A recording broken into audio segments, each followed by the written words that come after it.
Britain's Prime Minister David Cameron said at the White House this week that the aim was not to build a perfect Afghanistan, but to create a country able to stand on its own feet.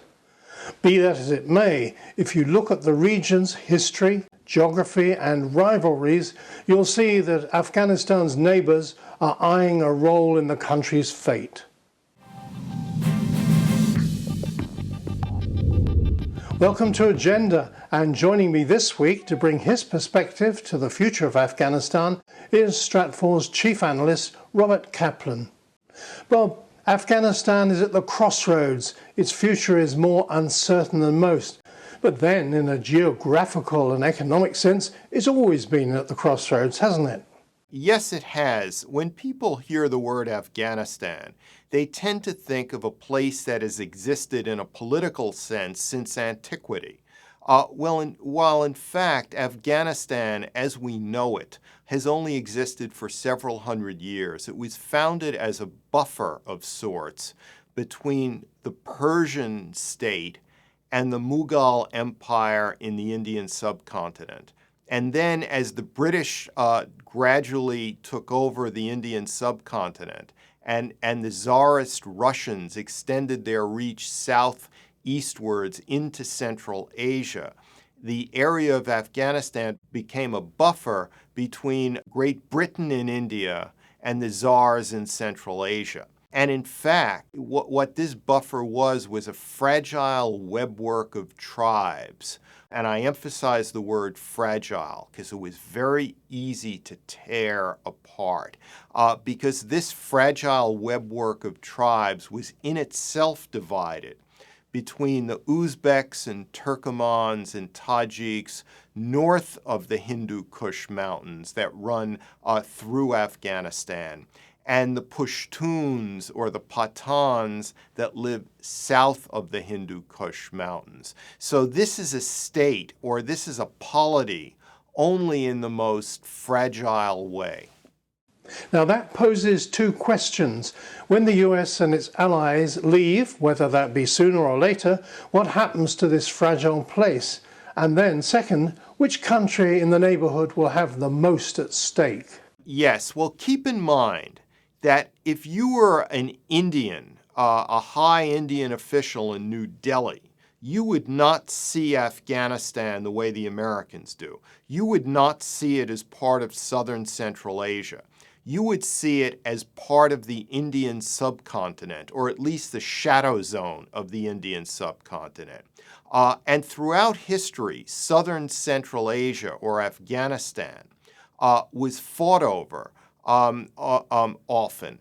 And now you have a state that, in a demographic sense, is organized around the Indus River Valley and its tributaries. That state is Pakistan, competing in Afghanistan with a state organized around the Ganges River Valley and its tributaries, which is India. So the people of the Indus Valley and the Ganges Valley are competing for trade routes in southern Central Asia.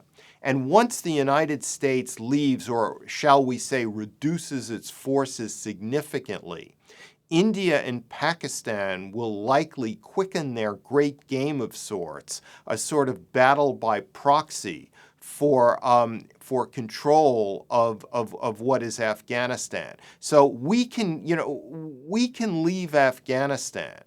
We can go back to being a half a world away, or we can have a minimal force just there to do anti-terrorist strikes to keep al-Qaeda from forming a base there, to plan attacks against the United States. So we can leave in a sense. The Indians do not have that luxury. They need an Afghanistan that is not an extension of greater Pakistan. So think of India allying with Iran in a sense, against Pakistan.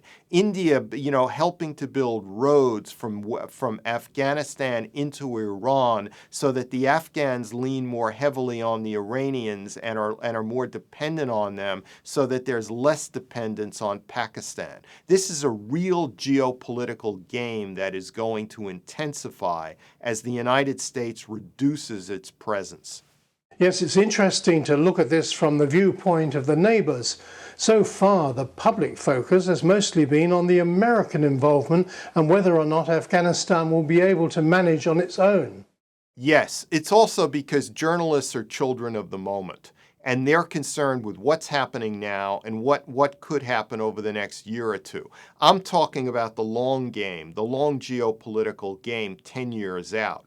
In the near term, things are not quite as bad for the Americans in Afghanistan as it seems. The Marines in the South have been able to consolidate consolidate civilian rule of sorts in the South, in the greater Kandahar area. How sustainable that is after they leave is open to question. Some critics have said the Marines are just establishing moon colonies, that once they leave, the place falls back into rack and ruin.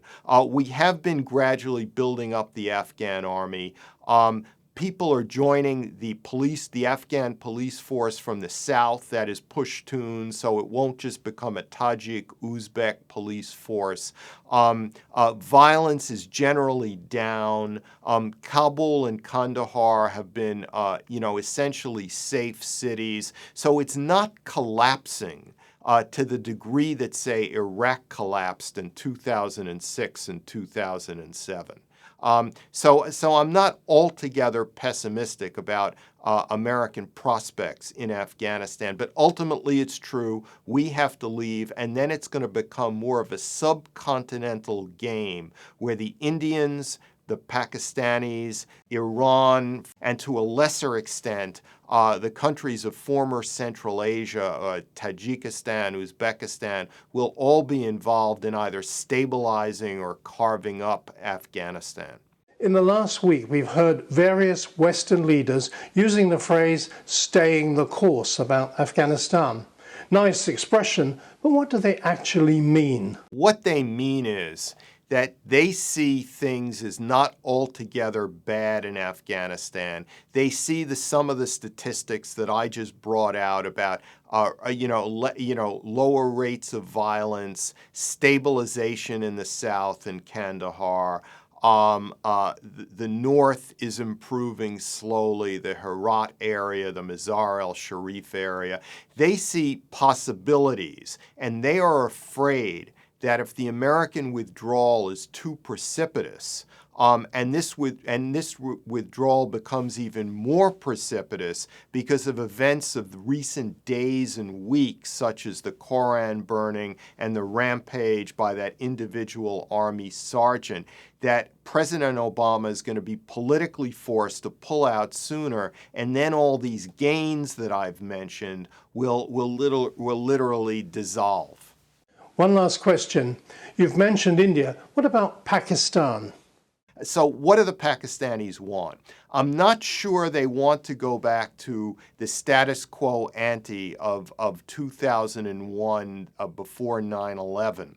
When you had a Tajik-Uzbek Northern Alliance in control north of the Hindu Kush, and you had a heavily ISI-influenced Pushtun Taliban in control south of the Hindu Kush.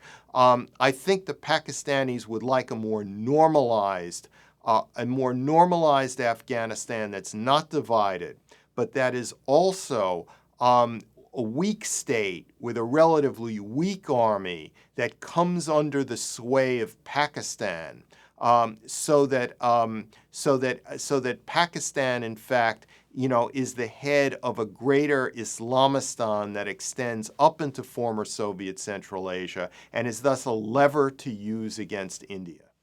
That's Agenda This Week. I'm Colin Chapman. Thanks for being with us.